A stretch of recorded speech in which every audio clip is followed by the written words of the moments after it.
ibitabo 73, 46 by'isezerano rya kera na 27 by'isezerano rishya. Abandi bakemera 66, 39 by'isezerano rya kera na 27 by'isezerano rishya. Kuva ku gitabo cy'itangiriro ukambukiranya ibitabo by'abami ukarenganya inkuru ya Yobu, Zaburi, Imigani n'Umubwiriza, ugacyamika mu gitabo kivuga iby'amaganya ya Yeremiya, Ezekiyeli, ba Danieli, ariko ubururukira mu bitabo bibari inkuru ya Yesu nka Matayo, Mariko, Luka na Yohana, ukamanukira mu nzandiko zoherejwe Abaroma, Abatesalonike n'Abanyakolosi, gukomeza kugeza ku byahishuriwe babyitayeho bose, nuko ukabupfundikiye inkuru isumba izindi ishobora kuba yarabwiwe umuntu mu mateka yose yamenye. Ibyo twavuga uko byagenda kose ushobora kuba warabyumvise kundusha.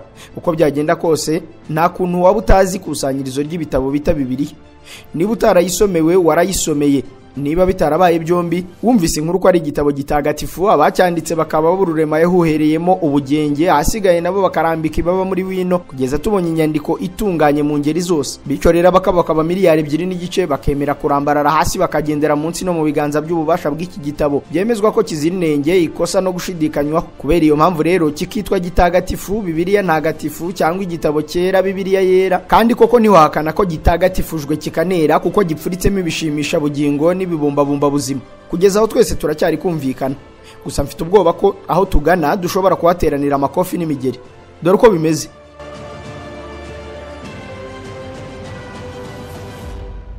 Mu mezi 3 ashize hari umusangirangendo waduhaye ikigeragezo cy'ikibazo kigira kiti: kwa bakristo twizera ko Bibiliya ari igitabo gitagatifu kitagira ikosa, kitagira kunyuranya, ntikigire kwivuguruza no kubeshya, niko byaba bimeze koko? Arakomeza ati muzadusomere Bibiliya mutubwire niba mu buryo bwa siyanse, imyandikire, inyurabwenge n'ihuza amateka nta makosa ari muri Bibiliya, kuko hari abenshi bavuga ko harimo amakosa ariko twe nk'abakristo ntituyabone.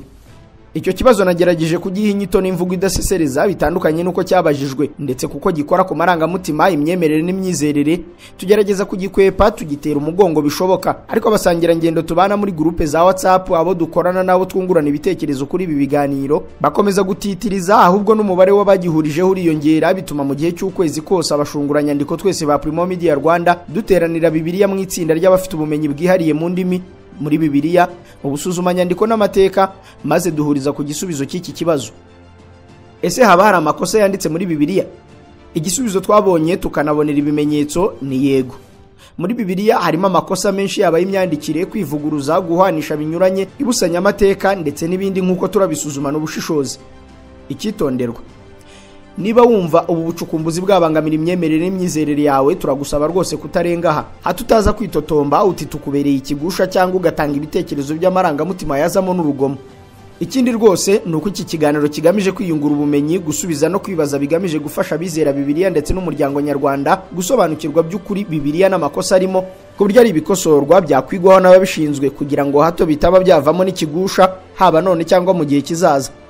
Naho ubundi yaba bo tugiye gukomezanya nabo dusize kubera icyo kitonderwa tuvuze haruguru, mwese amafufu n'amafaranga bibafubike. Mu ivuriro Everlife nahivurije umwijima, mpivuriza n'iby'amabanga y'abashakanye, bankoraho riraka, n'abahanga pe. Nyuma yo kugira ikibazo cy'imisemburo mike, bandangiye ivuriro Everlife, ndarigana baramfasha, icyo kibazo kirakemuka. Nyuma naje kujyana n'umubyeyi wanjye afite ikibazo cya hypertension, ubu ngubu ni muzima. Nashishikariza abantu bafite ibibazo by'imisemburo bigatuma batabyara, bigatuma imihango yabo itaza neza nk'uko bikwiye, kuba mwagana ivuriro Everlife bakabafasha. Murakoze cyane. Ivuriro Everlife rikorera Nyabugogo rimaze kuba ubukombe mu Rwanda no hanze yarwo mu kuvura indwara bakoresheje imiti y'ibimera kandi itunganyijwe neza mu buryo bw'ibinini, poudre cyangwa liquide. Hari abadogiteri batandukanye bagufasha, kandi kiza nuko aho waba uherereye hose ku isi imiti yakugeraho, cyane ko bakorana na DHL. Mu ndwara bavura twavugamo nk'iz'imyororokere zose, kurangiza vuba no kubura ubushake, indwara zifata abadamu zose, igwingira ry'igitsina, indwara nk'umwijima, diabete, amara, igifu, asima. Abifuza kuva ku biyobyabwenge nabo barabafasha. Ku bindi bisobanuro wahamagara cyangwa ukandikira muganga. Everlife, icyizere cy'ubuzima. Kugira ngo tutabogama cyangwa ngo tunyuranye n'ihame rusange, turifashisha Bibiliya ntagatifu, Bibiliya yera, Bibiliya ijambo ry'Imana, yewe tunagerekeho King James Version Bible, ku buryo n'uwashaka kubigenzura nawe yabigira gutyo. Nako ababishaka mufate Bibiliya mwese tugendane. Amwe mu makosa agaragara muri Bibiliya nayo mu cyiciro kidasanzwe cyitwa mathematical errors. hakaba andi yo mu cyiciro historical contradiction na law contradiction, andi akaba abarizwa mu yitwa logical contradiction. Muri mathematical errors, aha ibitabo biri muri Bibiliya binyuranya ku mubare runaka kandi rwose biri kuvuga inkuru imwe nk'uko turaza kubibona. Historical contradiction ho na amateka bari inkuru imwe ariko mu buryo bunyuranye mu gihe hari kuvugwa ikintu kimwe cyangwa umuntu umwe. Naho law contradiction ni amakosa ajyanye no kuba haramwe mu mategeko anyuranya n'andi mu byanditswe nk'uko nabyo turaza kubibonera ibimenyetso. Icyiciro cya logical contradiction cyo kirimo amakosa anyuranya n'igenamitekerereze rusange ku buryo bimwe mu byanditswe byumvikana nk'ibidashoboka yaba mu buryo busanzwe no mu bw'imyizerere, nabyo turaza kubirebaho. Uramutse uhereye mu isezerano rya kera ugasoma igitabo cyitiriwe umuhanuzi Samweli ndetse ngo kikandikwa nawe afatanyije na bagenzi be Gadi na Nathan, mu rwa kabiri rwa Samweli mu gice cya 10 avugamo inkuru y'intambara za Dawidi n'ubwami bwinshi burimo Helamu n'Abasiriya n'Abamoni. Samweli ageze ku gice cya 10 ku murongo wa 18 yaranditse ati, Abasiriya bahunga Abisiraheli. Dawidi yica mu Basiriya abantu barwaniraga ku magare 700 n'abagendera ku mafarashi inzovenye kandi basogota Shobaki umugabo w'ingabo zabo bamutsindaho. Ibyo mubifate mu mutwe. Ukomeje gusoma Bibiliya ukarenganya ibitabo bibiri by'abami ukagera ku bindi bitabo bibiri byitwa ibyo ku ngoma. Muri Bibiliya ntagatifu bo babyise ibitabo by'amateka cyangwa Chronicles ku bakoresha King James Version. Iki gitabo cyanditswe na Ezira ahingayinga mu kinyejana cya 5 mbere ya Yesu, nacyo cyaje gisubiramo amateka y'abami n'intambara zabo. Ezira ageze kuri za ntambara za Dawidi yavuguruje ibyo Samweli yari yanditse kuko yavuze ko Dawidi atisha Abasiriya barwaniraga ku magare 700 ahubwo ngo yabibaze nabi, we akavuga ko yishe 7,000. Urwa mbere rw'ibyo ku ngoma cyangwa icyambere cy'amateka igice cya 19 umurongo wa 18 yaranditse ati, Abasiriya bahunga Abisiraheli, Dawidi abicamo barwaniraga ku magare 7,000 n'ingabo zigenza inzovenye, yica na Shofaki umugaba w'ingabo. Aho niba tubyumva habayemo kubara nabi ku mpande zose ku buryo twabifata nk'ikosa kuko wasomeye inkuru ntiyabasha kumenya hagati ya Ezira na Samweli wabeshye n'uwavuze ukuri. None Dawidi yisha Abasiriya 700 cyangwa 7,000? Uyu mwanditsi Ezira kandi yongeye kuvuguruzanya n'undi mwanditsi ukomeye cyane muri Bibiliya uw'Abayahudi bita umunyamaganya, Yeremiya. Uyu rero niwe wanditse amaganya nyine ya Yeremiya, ariko ni nawe wanditse ibitabo bibiri byiswe ibitabo by'abami.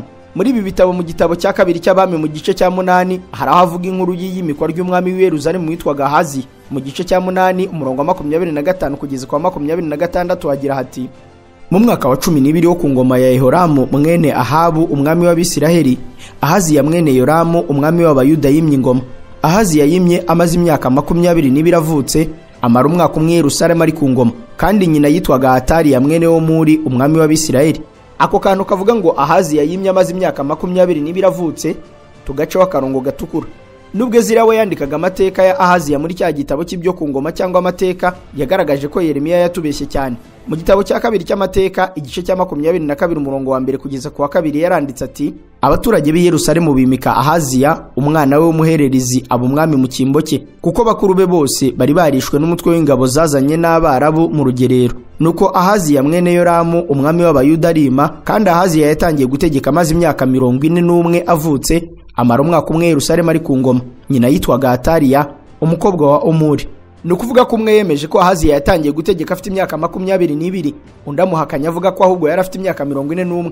Aho naho hakaba hari irindi kosa cyangwa wenda nta wamenya, na mayobera yiswe matagatifu mu by'Imana. Gusa munyurabwenge rusange nuko twabantu dusanzwe tubara, namwe murabyumva, kutabona ibisobanuro waho umuntu kuri iyo myaka 22 mu gihe avuga ko ari 41. Dutegura iki kiganiro twegereye abihaye Imana n'abemeza ko ari abigisha ba Bibiliya, tubabaza iby'aya makosa. Abenshi batwemeje ko mu gitabo cy'isezerano rya kera harimo utuntu tw'udukosa kuko n'amategeko menshi arimo ari ayo kwihorera, kwica uwakugiriye nabi n'ibindi byose, ndetse n'ibintu n'ubundi byasimbujwe inkuru nziza ya Yesu Kristo, bituma handikwa isezerano rishya ryo ritomoye kandi rizira icyasha. Ibyo byatumye twinjira no mu isezerano rishya ngo tumenye niba nta kubusanya mu kubara cyangwa kugereranya imibare. Igitangaje nuko naho abanditsi b'amavanjiri nka Luka, Matayo, Yohana na Mariko nabo rwose baravuguruzanyije biratinda, kandi nyamara bose bahamya ko ibyabaye byose babirebeshaga amaso yabo, ndetse bose bakaba bari ahantu hamwe. Nk'ubwo Matayo na Luka bananiwe kumvikana ku minsi Kristo yari amaze ari kwigisha iby'inzira y'umusaraba mbere yo kujya ku musozi guhindurwa ngo yemere kwitangira abamwizera. Matayo yaranditse muri Matayo 17 umurongo wa 1 kugeza ku wa 2 ati, iminsi 6 ishize Yesu ajyana Petero na Yakobo na Yohana mwene se, bajyana mu mpinga y'umusozi muremure bonyine, ahindurirwa imbere yabo, mu maso ye harabagirana nk'izuba, imyenda ye yera nk'umucyo. Matayo ati iminsi 6 ishize. Ibyo rero Luka wari inshabwenge kuko yari dogiteri mu by'ubuvuzi nk'uko amateka yabyemeza, yarabyamaganye ahubwo yemeza ko yabibaze neza agasanga hari hashize iminsi 8. Muri Luka igice cya 9 umurongo wa 28 kugeza kwa 29 haranditse hati: hanyuma y'ibyo hashize iminsi 8 ajyana Petero na Yohana na Yakobo azamuka umusozi ajya gusenga. Agisenga ishusho yo mu maso he ihinduka ukundi, n'imyenda ye ibimyeru irarabagirana. Ubwo kugeza none kumenya neza ngo ni iminsi 8 nk'uko Dr. Luka yabihamije cyangwa ngo ni iminsi 6 nk'uko umuhanga mu bukungu wari n'umusoresha Matayo yabyemeje biracyagoranye.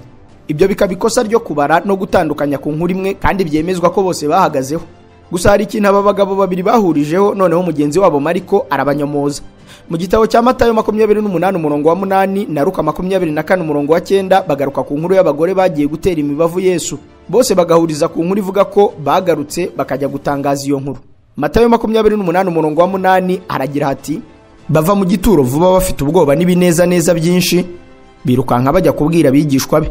Naho muri Luka 24 umurongo wa 9 kugeza kwa 10 haragira hati: bava ku gituro basubirayo, ibyo byose babibwira abigishwa 11 n'abandi bose. Abo ni Mariya Magadalena na Yohana na Mariya nyina wa Yakobo n'abandi bagore bari hamwe nabo, babwira intumwa ibyo babonye. Nyamara mu ivanjiri ya Mariko ibyo byose tumaze kubona yabinyujijemo akarongo, avuga ko abagore bagize ubwoba ntibagira icyo batangariza uwo ari we wese. Mariko 16 umurongo wa 5 kugeza kwa 8 haragira hati: binjiye mu gituro babona umusore wicaye mu ruhande rw'iburyo wambaye umwenda wera, baratangara cyane. Arababwira ati: mwitangara, nzi yuko mushaka Yesu w'i Nazareti wabambwe, ariko yazutse ntari hano, dore aho bari baramushyize. Nimugende mubwira abigishwa be na Petero muti: arababanziriza kujya i Galilaya, iyo niho muzamubonera nk'uko yababwiye. Bava mu gituro batangara bahinda umushyitsi, nuko barahunga, ariko ntibagira umuntu babibwira kuko bari batinye. Uko kutagira umuntu babibwira kuko bari batinye nabyo ni ikibazo cyo kwibaza ngo none ninde wavuze iyo nkuru ayibwira intumwa bwa mbere, ko Bibiliya yemeza ko zose zari zikingiranye. None Luka na Matayo barabyumvise maze Mariko we ntiyabyumva. Si nibyo gusa kuko aho Mariko avuga ko babonye umusore umwe akanemeza amazina y'abagore bagiyeyo, nabyo iyo usomye ivanjiri zindi wumva babusanye. Ibyo nawe wazabyivumburira witonze. Reka twe dukomereze kubiruhanyije noneho. Luka yongeye kunyuranya bikomeye na Mariko ku nkuru y'ukuntu Yesu yatumye abigishwa be, yewe barimo n'aba bose, ngo bajye kwigisha mu mbaraga yari amaze kubasangiza zitagira uko zingana. Ngo mu kubatuma kwigisha rero yabihanangirije kutagira icyo bajyana uretse inkoni gusa. Mariko byandikaho muri Mariko 6 umurongo wa 8 kugeza ku wa 9 yagize ati: abihanangiriza kutajyana ikintu cy'urugendo keretse inkoni yonyine. Ati: mwijyana impamba cyangwa imvumba cyangwa amakuta mu mifuka yanyu, ahubwo mukwete inkweto kandi ntimwambare n'amakanzu abiri. Ibi Luka yabyamaganiye kurabyigarama avuga ko Yesu yababujije kugira icyo bajyana habe n'inkoni nk'uko Mariko yabyanditse. Luka mu gice cya 9 umurongo wa 2 kugeza ku wa 3 agira ati: abatuma kubwiriza abantu iby'ubwami bw'Imana no gukiza abarwayi. Ati: nimujyane ikintu cy'urugendo, ari inkoni cyangwa imvumba cyangwa umutsima cyangwa ifeza, kandi ntimujyane amakanzu abiri. Utumva ngo ni inkoni gusa kuko gutandukana gutyo kandi bavuga ikintu cyitwa inkoni bifite igisobanuro gikomeye mu myemerere n'indi migenzo. Turetse ibyo gutandukanya ku byo babonye, hari n'izindi ngingo ziri mu cyiciro cy'ibyitwa historical contradiction na law contradiction. Nabyo ni ukubusanya hamwe Bibiliya ikemeza ikintu iki n'iki ku buryo bisa no gufata rimwe ugahita ako kanya ukuramo rimwe, bihita biba zero. Urugero, baramutse bakubwiye ngo Bibiliya yaravuze ngo genda, mu kanya wakomeza gusoma ugasanga aho ugeze irakubwiye ngo ngwino, ko byagenda kose wayoberwa icyo gukurikiza. Aha rero duhere ku rugero rwanakuriye impaka rukanashingirwaho n'idini ry'umunsi wa 7. Abasenga ku isabato, Abadiventiste umunsi wa 7, bemeza ko rwose Bibiliya yabategetse kujya bubaha isabato kuri uwo munsi ntihagire icyo bakora kuko ari umunsi Imana yaruhutseho.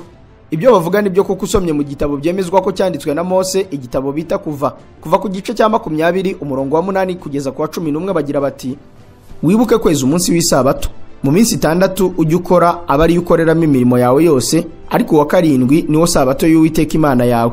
Ntukagire umurimo wose uwukoraho wowe ubwawe cyangwa umuhungu wawe cyangwa umukobwa wawe cyangwa umugaragu wawe cyangwa umuja wawe cyangwa itungo ryawe cyangwa umunyamahanga wawe uri iwanyu, kuko iminsi 6 ari Uwiteka yaremyemo ijuru n'isi n'inyanja n'ibirimo byose, akaruhukira ku wa 7.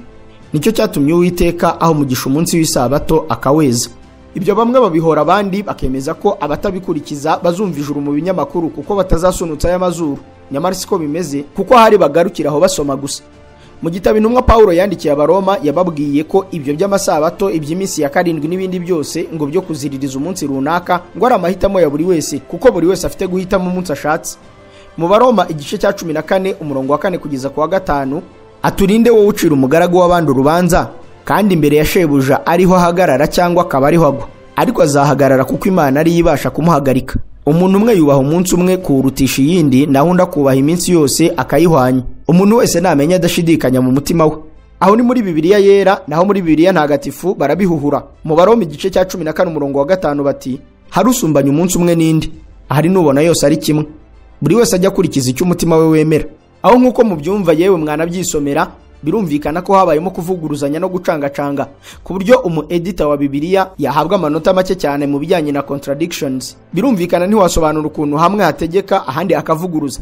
Niyo mpamvu ababishingiraho bashobora guhamya bashimangira impamvu y'ishingiro ry'imyizerere, aha bakahashyira akabazo n'agatangaro.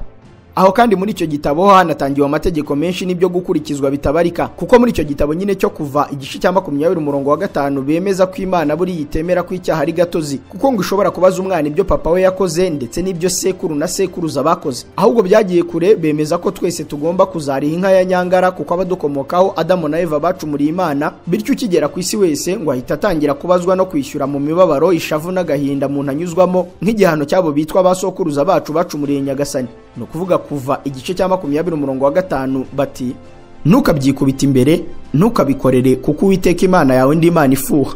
Mpora abana gukiranirwa kwa base nkageza ku basokuruza n'ubuvivi bw'abanyanga.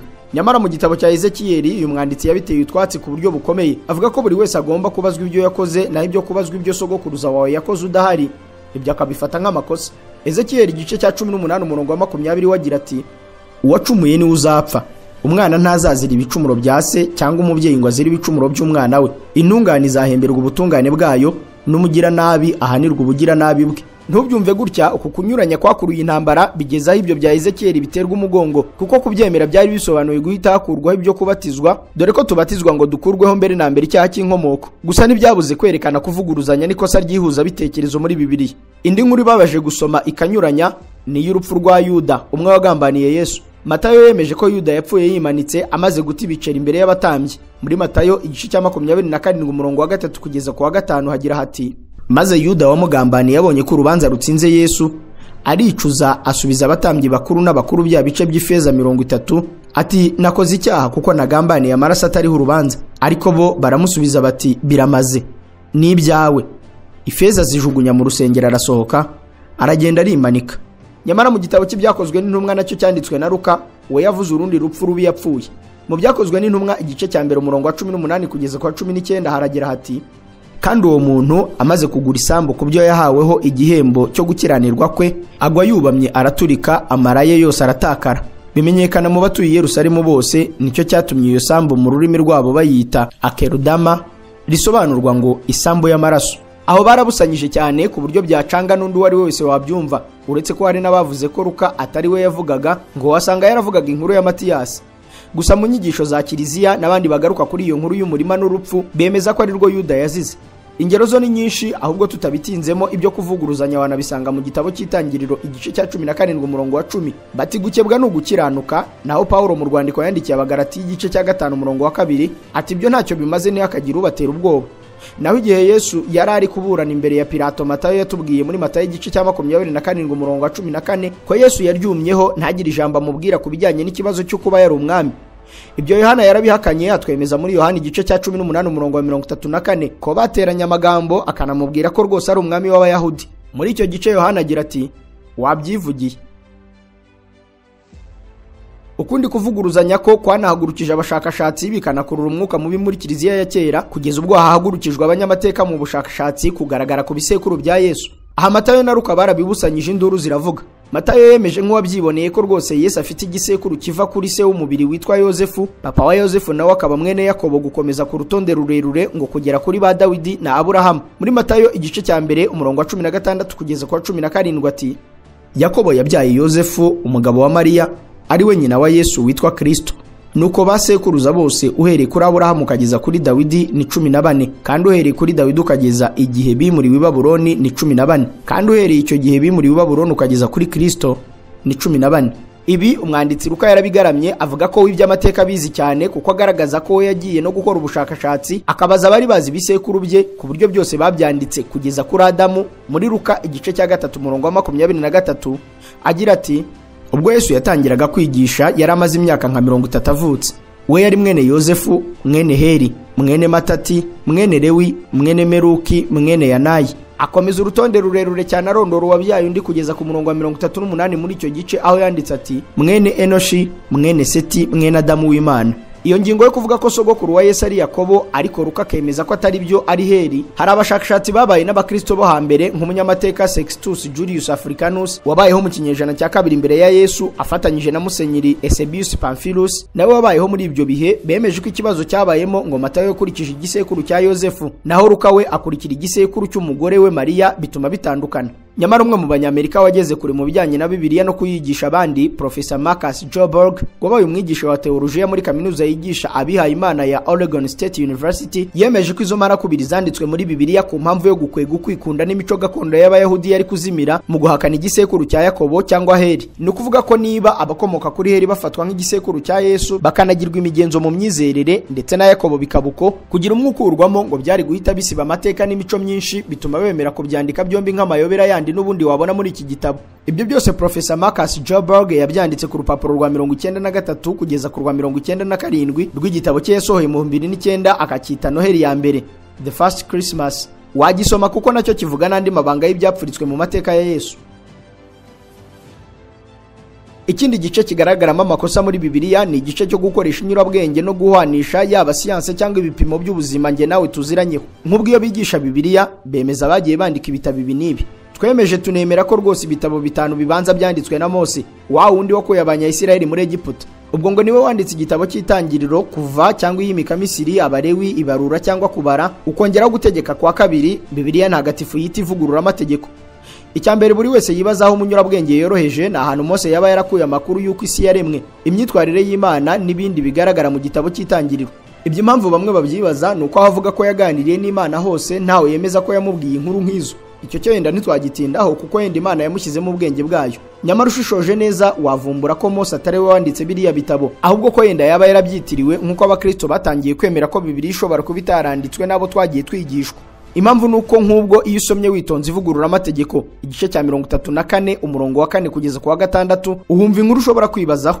Uwiteka aramubwira ati ngikiri igihugu narahiye Aburahamu na Isaka na Yakobo nzagiha urubyaro rwawe, none nguhaye kukirebesha amaso ariko ntuzambuka ngo ukijyemo. Nuko Mose umugaragu w'Uwiteka apfira aho ngaho mu gihugu cy'i Mowabu uko Uwiteka yategetse, amuhamba mu gikombe cyo mu gihugu cy'i Mowabu giteganye na Betipeori, ariko ntawe uzi igituro cye na bugingo n'ubu. Mose yaba ari we wanditse iki gitabo akandika no ku rupfu rwe, nabyo nibiciraho yamara no gupfa agakomeza akandika no gushyingurwa kwe n'ibindi byakurikiyeho. Ibyo twavuga ko bidashoboka mu nyurabwenge y'ubumenyi buke bwacu. Ubwo bumenyi bwongeye kwifashishwa mu gisata cy'ubuvanganzo n'iyandikanyandiko nabyo byagaragaza ko Mose atari we wanditse biriya bitabo. Uramutse ubajije abaminuje iby'ubuvanganzo n'imyandikire bazakubwira ko haba impara gutatu y'imyandikire, ibizwi nka first person narrative, second person narrative na third person narrative, abandi bakabyita point of view.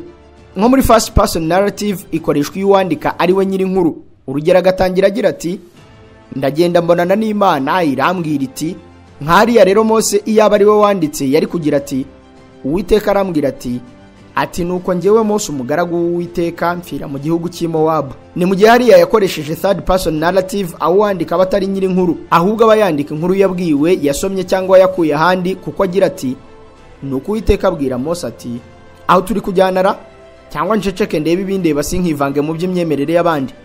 Oya, aho nawe waba wibeshye kuko twese nge nawe biratureba. Waba ubyemera utabyemera, iyi Bibiliya niyo yatumye tw'Abanyafrika tubuko turi, byaba neza cyangwa nabi. Ibyo bikaba nabyo byabarwa mu yindi nkuru. Ako karagaciyemo, ahubwo ibyuko Bibiliya itanditswe nabo twabwiwe tubivuze hari uwacumba impambara mu mahane menshi. Nyamara nibyo kuko Bibiliya yanditswe n'abandi mu nyungu yenda tutagarukaho, ariko bihishemo byinshi. Kugira ngo hatagira utwikoma, reka dushaka ahandi noneho wahita ubafatana igihanga.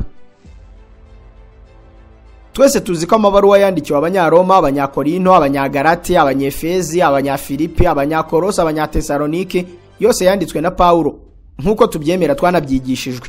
uretse yenda nk'abanyatesalonike ba mbere igice cya mbere umurongo wa mbere aho yemeje ko yabyandikanye na Silivani na Timote. Gusa hari ahandi hantu wanditse we ubwe yacitswe aravuga ati ni nge rwose wanditse iki gitabo. Ni mu gihe bitangira bari bemeje ko ari Pawulo. Nk'ubwo mu gitabo cy'Abaroma igice cya mbere umurongo wa mbere, ubwo ni urwandiko Pawulo yandikiye Abaroma, batangira batubwira ko rwose Pawulo ari we wabyandikiye Abanyeroma.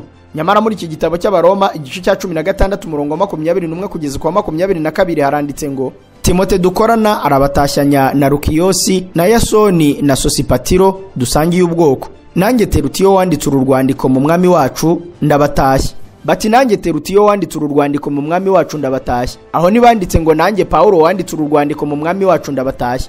Kandi bigaragara ko wanditse we atanabyitiriye abandi nk'uko tumaze kubibona mu bya first person na third person narrative. Ukomeje gukoresha yanyurabwenge nanone ugasoma udatwarwa mu bya dogmatism turamenya usangamo ikindi kintu cyo kwibaza. Nk'ubwo mu mategeko y'Imana hari ahanditse ngo rwose ntimukice ntimugatukane, ibyo namwe mwabyishakira aho biherereye. Ahubwo ikibazo niba kwica ari icyaha, kuki uzumva hose muri Bibiliya nk'Imana ibwira Dawidi, Sawuli n'abandi bamati nkugabije abanzi bawe genda ubarimburesha. Ahandi ukumva b'Isodoma na Gomora Imana ubwayo yabakoreye genocide bamarira ku icumu, abandi ngo iboherereza umuriro urabatwikura bakongora byo kubashiririza. Ibyo yenda sibyo bimenyetso bifatika, ahubwo Yesu ubwe yibwiriye rubanda ati ariko jyeweho ndababwira yuko umuntu wese urakarira mwene se akwiriye guhanwa n'abacamanza. Uzatuka mwene se ati wamupfuwe akwiriye guhanirwa mu rukiko. Uzabwira mwene se ati wagicucuwe akwiriye gushyirwa mu muriro w'Igehenomu. Ariko agikomeje ijambo rye nyine muri Matayo 23:17 ubwe atangira ahubwo kubatuka. Haranditse ati mwabapfu mwe mwampumyi mwe, ikiruta ikindi ni iki? Ni izahabu cyangwa n'urusengero rwubahiriza izahabu? Ati mwabapfu mwe mwampumyi mwe. Aho reka tuhasiga agatangaro n'akabazo kanini twikomereze.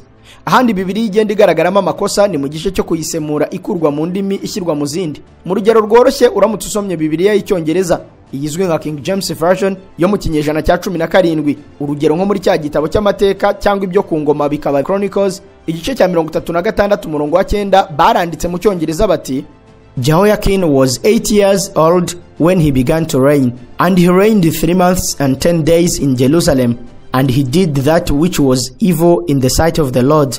Ugiye kureba uko byasemuwe mu Kinyarwanda nyine kuri uwo murongo yenda muri Bibiliya ntagatifu baranditse bati Yoyakini yimitswe amaze imyaka 18 avutse, amara amezi 3 n'iminsi 10 ari ku ngoma i Yerusalemu. Yakoze ibidatunganiye Uhoraho. Nubwo yenda twese tutavuka mu Bwongereza ngo tuvuge ko tunumva ururimi nk'urwa gakondo, ariko handitswe 8 years bivuga imyaka 8, ntibivuga imyaka 18 cyangwa 18 years. Aho rero bivuze ko abasobanuye Bibiliya mu Kinyarwanda babyishe, kuko bemeje ko Yoyakini cyangwa Yohakimu nk'uko Bibiliya yera intagatifu n'ijambo ry'Imana bemeje ko yarafite imyaka 18 mu gihe mu Cyongereza banditse ko yarafite imyaka 8 gusa. Ikibabaje cyane ntugire ngo abasemuye bashyira mu Kinyarwanda baribeshye. Hoya, ahubwo bashatse kugorora inkuru, ahubwo babisubiza urudubi. Dore impamvu muri iriya Bibiliya y'Icyongereza mu gitabo cy'Abami ba kabiri igice cya 24 umurongo wa 8 kugeza ku wa 9, umwanditsi wacyo twabonye nawe yanditse iyi nkuru ya Joakimu, ariko noneho yemeza ko yagiye kwima ingoma afite imyaka 18 nk'uko ababishyize mu Kinyarwanda babigoroye. Abami ba kabiri igice cya 24 umurongo wa 8 kugeza ku wa 9 haranditse muri King James Version ngo Jehoiakim was 18 years old when he began to reign, and he reigned in Jerusalem 3 months. And his mother's name was Nehushita, the daughter of Enathan of Jerusalem. And he did that which was evil in the sight of the Lord, according to all that his father had done. Muri Bibiliya y'Ikinyarwanda Abami ba kabiri igice cya 24 umurongo wa 8 kugeza ku wa 9 bati Yehoyakini yimye amaze imyaka 18 avutse, amara amezi 3 Yerusalemu ari ku ngoma. Nyina yitwaga Nehushita umukobwa wa Elunatani w'i Yerusalemu.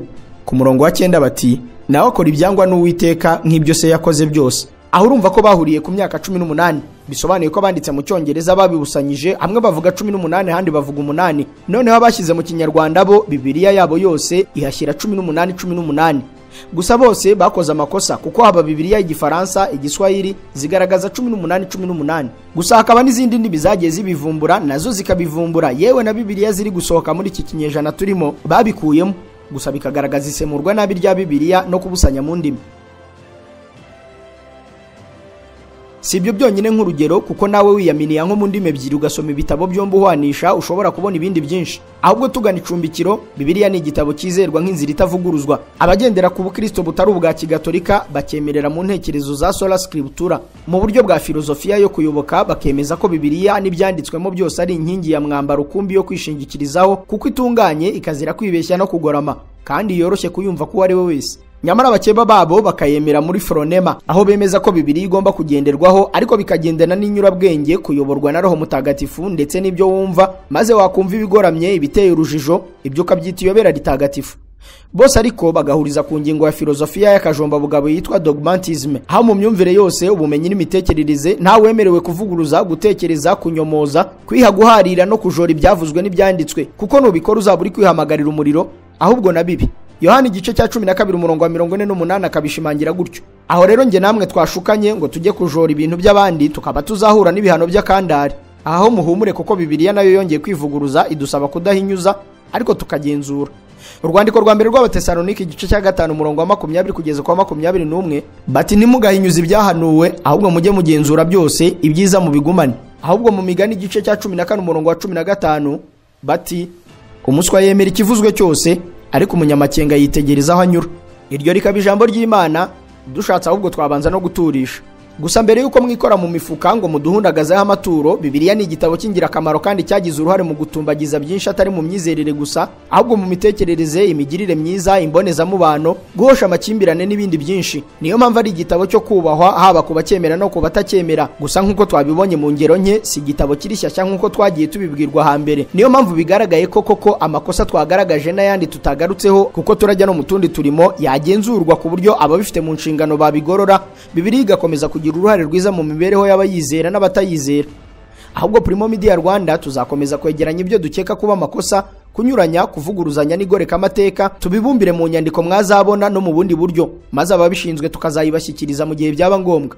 Dusoza rero, niba hari uwumva twamubangamiye, twibeshye mu byavuzwe, duhaye ikaze ibitekerezo bye byo gukosorana, ariko mu kinyabupfura n'ibimenyetso bifatika, nkuko natwe twabigaragaje, apana guhuruduka utumvise neza ibyavuzwe, nta kujanisha, ari ukugendera mu marangamutima n'imyizerere utekereza ko ahubwo ari y'ukuri, kandi nge nawe tutazi icyo ukuri muri ibi byose, kuko byanditswe binakorwa nta munyarwanda, umunyafurika n'undi w'inshuti yacu hicaye. Niyo mpamvu imyemerere yose ari iyo gushungurwa, n'inyandiko ziyishingiyeho nazo tukazimira twabanje guhekenya. Kandi namwe abayisilamu mutaza kwihererana n'abakristo ngo mwemeze ko Korani yanyu nayitunganye, kuko nubwo tutazi Icyarabu, ariko izasemuwe mu zindi ndimi nazo twazifashisha, tugasesera muri sura Al-Fatiha, Al-Imran, Al-Hijri, tukambukiranya muri sura Al-Hujurat, Al-Masad, ni 114 ya nyuma ariyo An-Nas. Ndabarahiye namwe isura 114 ntihaburamo agatotsi, kandi erega igituma tutamenya no umwete muke wo gusoma. Gusa namwe rero nihagira udutetereza tuzakuba kabero, maze ikibazo kibigihe. Ibi byose ariko ntibigamije guhangana, ahubwo ni ukumenya byo kumenya no kubaka iyi Afurika yacu,